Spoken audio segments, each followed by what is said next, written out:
네. 제가 목사 안수를 받을 때 제가 존경하는 목사님께서 저에게 권면을 해주셨는데 그 내용이 디모데전서 4장 12절 말씀이었습니다. 디모데전서 4장 12절을 보면 어떤 내용이 나오냐면 이런 말씀이 있어요. 누구든지 내 연소함을 업신여기지 못하게 하고 오직 말과 행실과 사랑과 믿음과 정결에 있어서 믿는 자의 본이 되어, 이렇게 되어 있습니다. 그러시면서 믿는 자의 본이 되라고 저한테 권면을 해주셨는데 제가 목회를 하면서 느낀 것은 참 이 본이 되는 삶이 결코 쉽지 않다는 것입니다. 근데 오늘 본문에 보면 17절에서 바울 사도는 이렇게 담대하게 이 얘기를 합니다. 형제들아, 너희는 함께 나를 뭐하라 그래요? 본받으라, 이렇게 얘기를 합니다. 담대하게 자기 자신을 본받으라는 이 바울을 보면서 이것은 바울이 하나님 앞에서 또 사람들 앞에서 부끄럽지 않게 굉장히 신실하게 신앙생활을 했다는 의미입니다. 여러분, 사람은 누구를 만나서 또 누구의 영향을 받느냐에 따라서 변화되기도 합니다. 우리가 만나는 사람들이 굉장히 중요하다는 것이죠. 하나님을 바라보게 하고 믿음의 생각을 하게 하고 또 우리에게 영적인 성장을 가져다주는 사람들과의 만남이 참 중요합니다. 그래 본이 되는 사람이 그래서 필요하지요. 저는 감사하게도 제가 말씀을 준비하면서 생각해 본 것이, 제가 목회자이지만 오히려 제가 우리 성도님들을 보면서 많은 것들을 배웁니다. 포용력도 배우고 또 순수함도 배우고 열정도 배우고 따뜻함이나 성실함도 배우게 됩니다. 우리 서로가 그렇게 좀 성숙해져 가고 누군가에게 또 좋은 영향력을 줄 수 있는 본이 되는 성도들이 교회 안에 많아질 때 좋은 교회가 될 것입니다. 근데 제가 오늘 말씀을 준비하면서 오늘 본문을 좀 묵상을 하면서 이런 질문을 해봤어요. 자기가 뛰어난 사람도 사실은 자기를 본받으라고 얘기하는 사람이 사실은 많지 않습니다. 대단히 뛰어난 사람도 나를 본받아라 이렇게 말하는 사람들이 많지가 않은데, 바울은 대놓고 나를 본받으라고 이렇게 이야기를 하는데 그렇게 말하는 이유가 있지 않을까 제가 좀 고민을 해봤습니다. 근데 17절 하반절에 보면 좀 답을 찾을 수가 있는데요. 우리 17절 하반절을 한번 보면 이렇게 얘기를 하고 있어요. 형제들아, 너희는 함께 나를 본받으라. 그리고 너희가 우리를 본받은 것처럼 그와 같이 행하는 자들을 눈여겨보라, 이렇게 얘기를 합니다. 너희는 나를 본받고 교회 안에서 바울을 본받고 신앙생활을 하는 사람들을 좀 눈여겨보라는 그런 이야기입니다. 바울이 이렇게 얘기하는 것은 이런 의미가 있습니다. 교회 안에 여러 사람들이 있는데 다른 사람 본받지 말고 바울처럼 신실하게 신앙생활을 하는 사람들을 눈여겨보고 그런 사람들을 지금 본받으라고 이야기를 하는 것이죠. 왜 이렇게 이야기를 하냐면 빌립보 교회 안에 안타깝게도 본을 받으면 안 될 것 같은 그런 신앙의 모습을 가진 사람들이 있었기 때문입니다. 그리고 안타깝게도 성도들이 그런 사람을 본받으려고 하고 있기 때문입니다. 우리가 어린 자녀들을 키우다 보면 우리 자녀들이 어때요? 본받지 말아야 될 것은 쉽게 본을 받습니까? 안 받습니까? 쉽게 본을 받아요.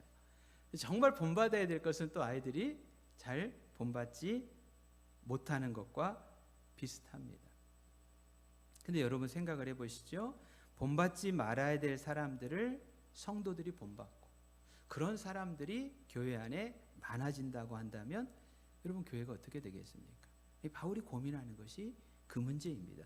그래서 바울은 사실은 이 문제를 굉장히 심각한 문제로 여기고 있습니다. 그래서 18절을 우리 같이 한번 읽어볼까요? 예, 어느 정도로 바울이 이거를 심각하게 여기고 있는지 우리 같이 한번 읽겠습니다. 시작.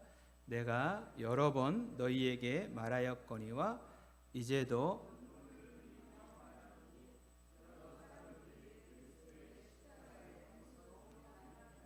네, 아멘. 예, 바울이 이렇게 얘기합니다. 내가 이 말을 여러 번 너희들에게 이야기를 했고 지금도 어떻게 이 얘기를 한다고 얘기하냐면 예, 눈물을 흘리면서 이 얘기를 한다고 바울이 얘기를 합니다.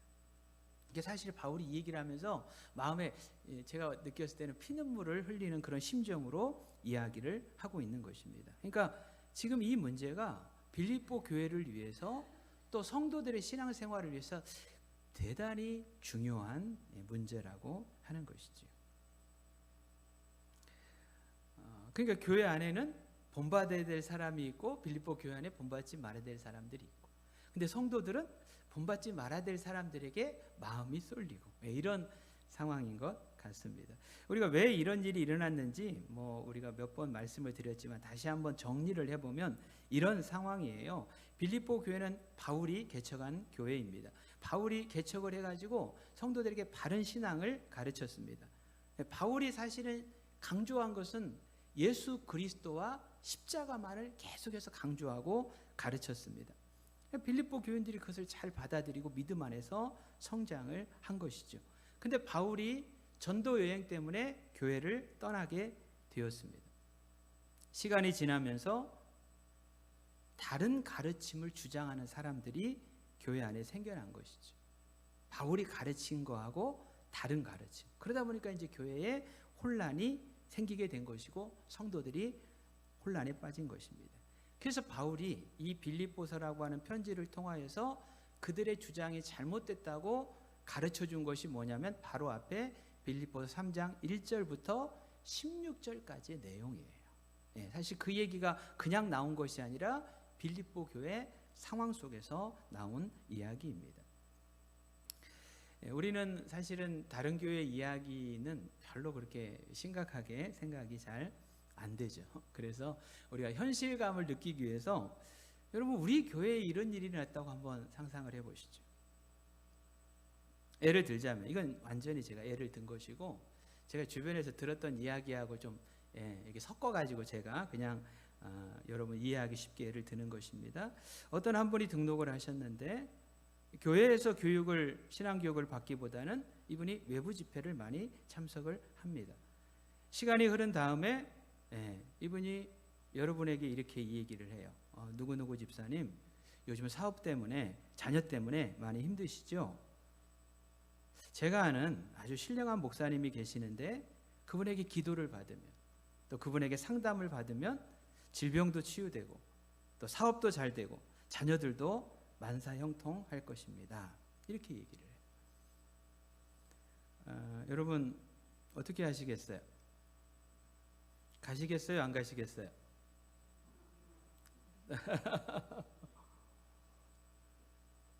네, 가셔도 돼요. 근데 제가 이 말씀을 드리는 이유는 무엇이냐면 제가 기도를 받아가지고 어떤 문제가 해결되는 것을 반대하는 것이 아닙니다. 우리가 신앙생활을 하는 목적이 오직 그런 것 때문이라고 한다면 사실 우리는 다른 종교의 차이점이 별로 없죠.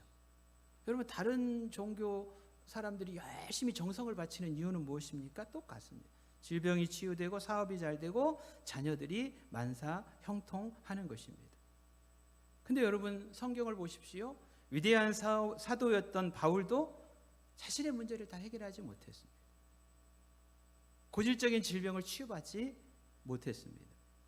그러니까 여러분 말씀드리는 이유는 무엇이냐면 이런 일들이 사실 우리 신앙의 방향을 바꿔놓는 굉장히 위험한 요소라고 하는 것이죠. 그래서 바울이 19절 끝에 이렇게 이야기를 해요. 땅의 일을 생각하는 자라 이렇게 이야기를 합니다. 우리는 구원을 받아서 하늘 백성으로서 하나님의 자녀다운 삶을 이 땅에서 살아야 되는데 그거를 망각하게 한다는 것입니다. 땅의 일만 바라보게 한다는 것. 그것이 신앙의 전부인 것처럼 착각하게 만든다는 것이죠. 근데 여러분, 교회 안에 이런 분들이 많아지고 또 교우들이, 사실 이런 분들이 교회 안에 있으면 이런 분들은 굉장히 영적인 분이라고 생각해요. 제가 예를 들면서 사실은 벌써 전제가 이런 분들을 제가 약간 외면하듯이 예를 들었기 때문에 여러분들이 영향을 나는 안 받을 거야 그러지만, 이런 분들이 계시면 우리는 다 이분들이 신령하다, 영적이다, 이분 본받고 싶다, 이렇게 생각이 들 수밖에 없는 것이죠. 근데 그것이 사실은 우리의 신앙을 위험하게 할 수도 있다는 것이죠. 그래서 바울이 굉장히 심각하게 이 권면을 하고 있습니다. 이 바울이 얼마나 이 문제를 심각하게 여기냐면, 이런 분들을, 이런 사람들을 향하여서 바울이 뭐라고 이 얘기를 합니까? 18절 끝에 보니까 그리스도의 십자가의 원수라고까지 얘기를 해요. 이게 굉장히 강력한 표현입니다. 그리고 십자가의 원수가 교회 밖에 있는 것이 아니라 교회 안에 있다고 바울은 지적하고 있는 것이죠. 여러분, 그렇다면 도대체 어떤 사람들이 십자가의 원수일까? 지금까지 우리가 살펴봤습니다. 두 종류의 사람들이 있습니다. 하나는 3장 2절부터 11절까지에 나오는 사람들입니다. 이 사람들은 우리가 얘기한 것처럼 율법도 지켜야 된다, 할례도 받아야 된다, 그래야 구원을 받는다, 그것이 우리의 구원의 보장이 된다라고 주장을 했던 사람들입니다. 믿어서만 되는 거 아니고 여러 가지 외적인 조건들을 갖추어야 확실히 구원받을 수 있다라고 이야기를 했습니다. 믿음보다는 육체의 조건을 구원의 조건으로 주장을 했다는 것이죠. 근데 이런 사람들만 있었던 것이 아닙니다. 12절부터 우리 16절을 살펴봤는데요. 여기에 나오는 사람들은 나는 이미 얻었다, 12절에 그렇게 얘기하잖아요. 나는 온전히 이루었다, 그러니까 나는 이제 구원받고 천국 간다, 그러니까 어떻게 살아도 나는 문제가 없다. 왜? 천국 가니까. 그래서 그렇게 신앙생활하면서 막 희생하면서 막 그렇게 힘들게 신앙생활할 이유가 뭐가 있냐, 이렇게 주장하는 사람들이 있었습니다. 그러니까 두 부류의 극과 극을 달리는 사람들이 있었고, 성도들이 이런 사람들에게 영향을 받게 되었다는 것이죠.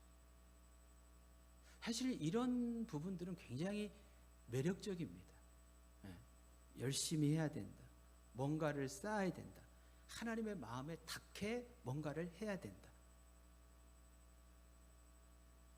또 어떤 분들은 마음으로만 믿으면 되지 뭘 그렇게까지 할 필요가 있느냐.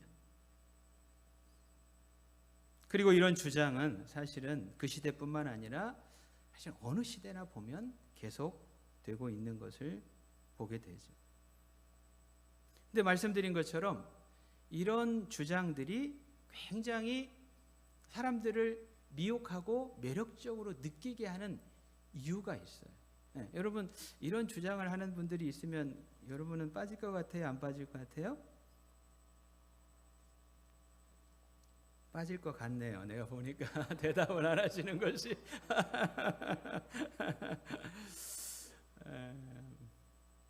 이런 상황을 만나봐야 되는데요. 근데 이 오늘 본문을 가만히 보다 보면 참 바울이 굉장한 통찰력을 가지고 있는 사람이라는 것을 알 수가 있는데요.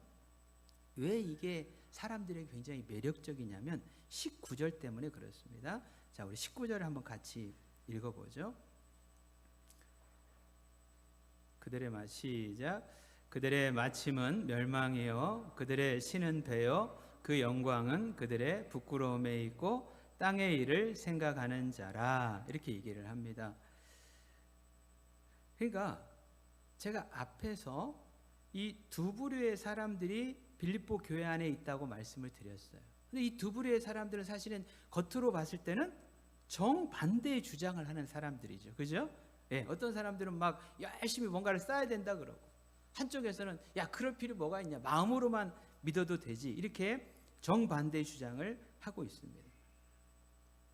근데 바울이 사실 그들의 내면을 깊이 관찰해서 발견한 것은 무엇이냐면 그 뿌리가 동일하다는 것입니다. 열심히 뭔가를 쌓아서 하자는 사람도 그렇고, 아이 그렇게 할 필요 없다라고 주장하는 사람도 그렇고, 뿌리를 찾아가서 내려가다 보면 동기가 똑같다는 것이죠.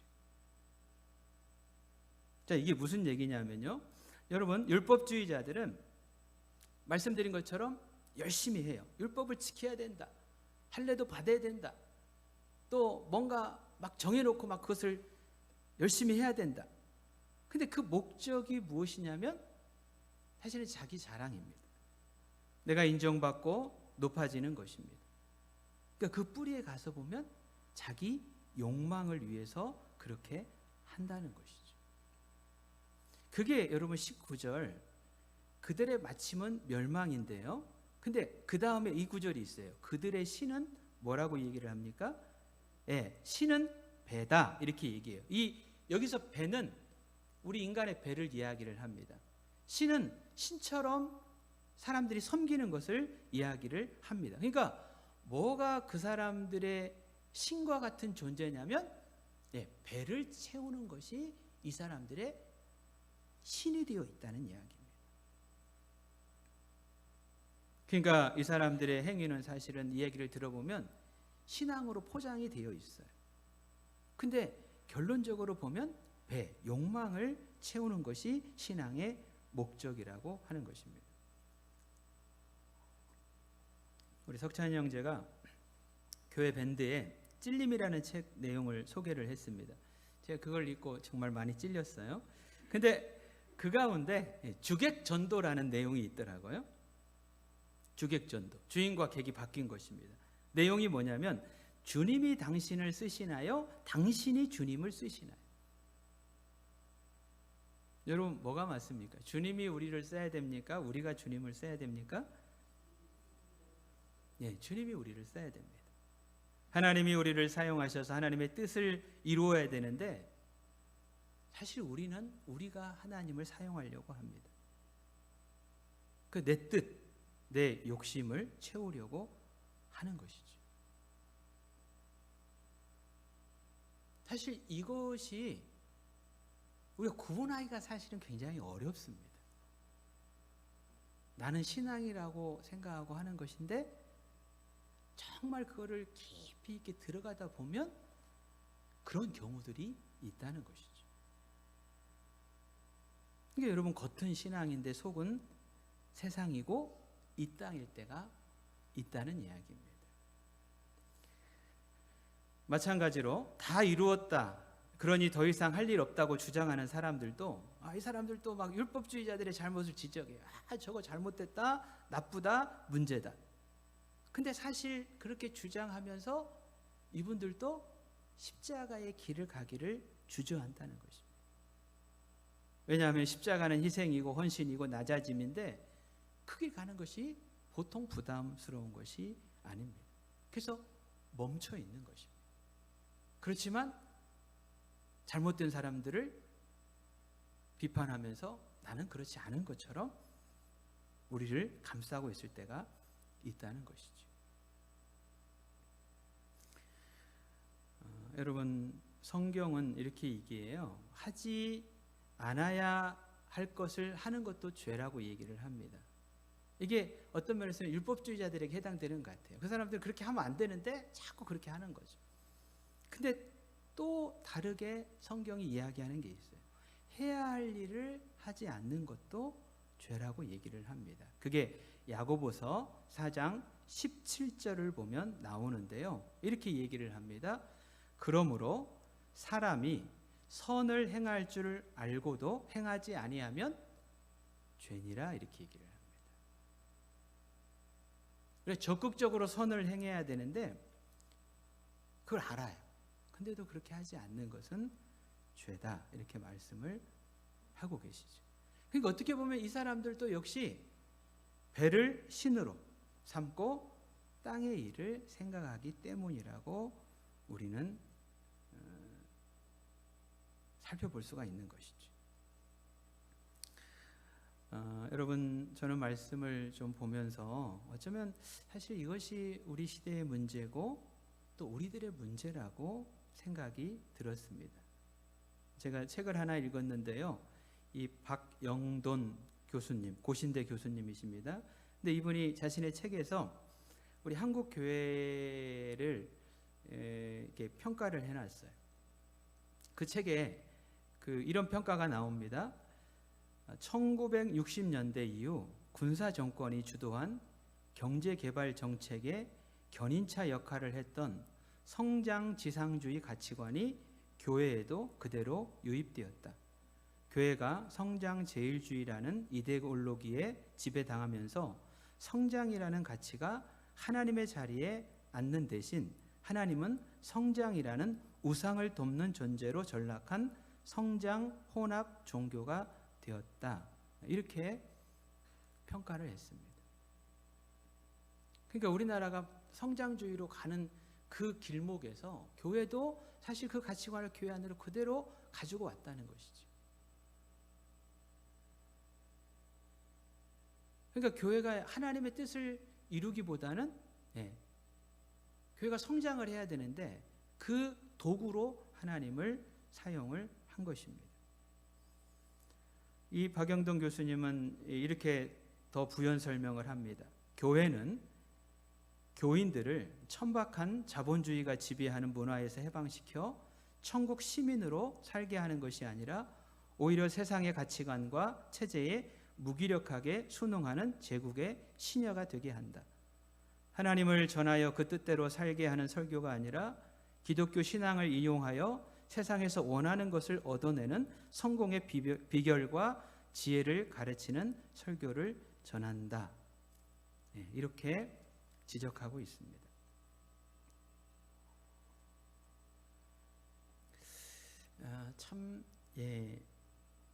저도 늘 이런 부분을 이야기를 하지만, 근데 이 얘기를 하면서도 사실 이렇게 지내온 우리 신앙의 교회의 기간들이 너무 사실은 깁니다.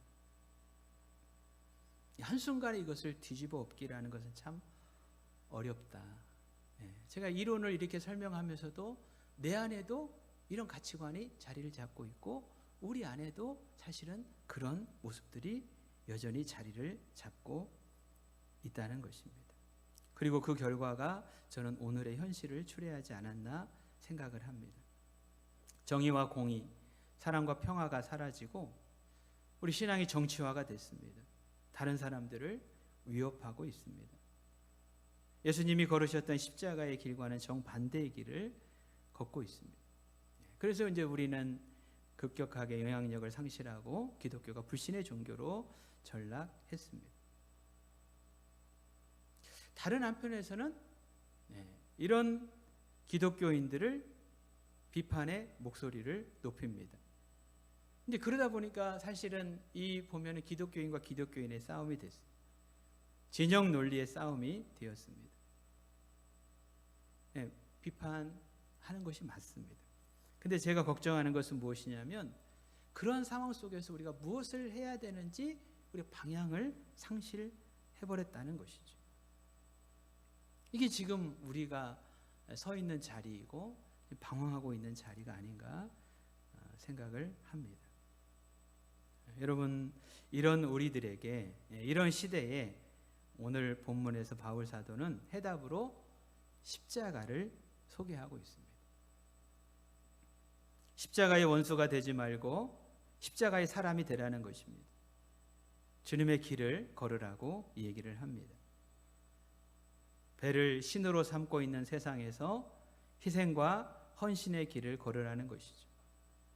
인정받고 높임을 받으려는 세상에서 섬김과 낮아짐의 길을 걸으라고 이야기를 하고 있습니다. 이게 누가 이렇게 살아야 된다, 이렇게 우리가 얘기하지 말고 우리 각자가 우리 삶의 처소, 삶의 자리에서 십자가의 길을 한 걸음씩 걸어야 한다는 것입니다. 그리고 이제는 말이 아니라 삶으로 그것을 살아내라고 이야기를 하고 있습니다.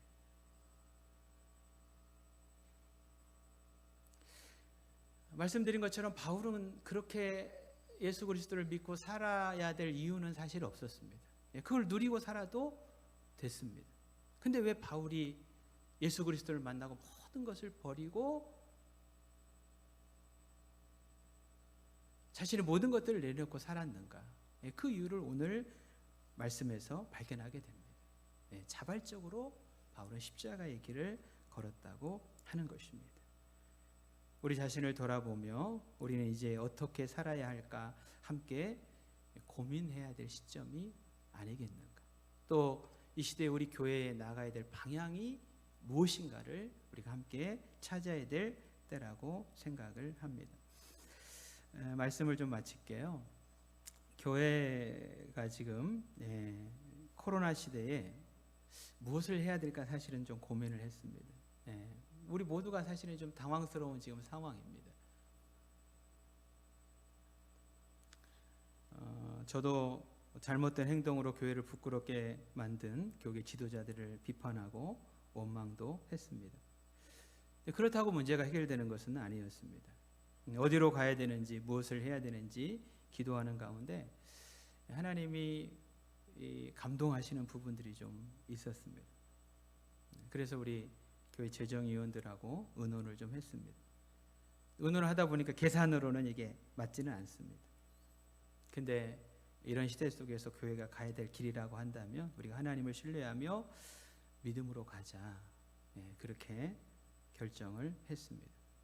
제가 보면 너무 작은 발걸음이고 출발 지점입니다. 근데 우리가 이런 상황 속에서 어떤 사람들은 율법주의적인 어떤 그런 것들을 주장하고 어떤 사람들은 계속 비판만 하고 이런 과정 속에서 우리가 십자가의 사람, 십자가의 교회가 되기 위한 첫 발걸음, 이거를 내디뎌야 되지 않을까 생각을 했습니다.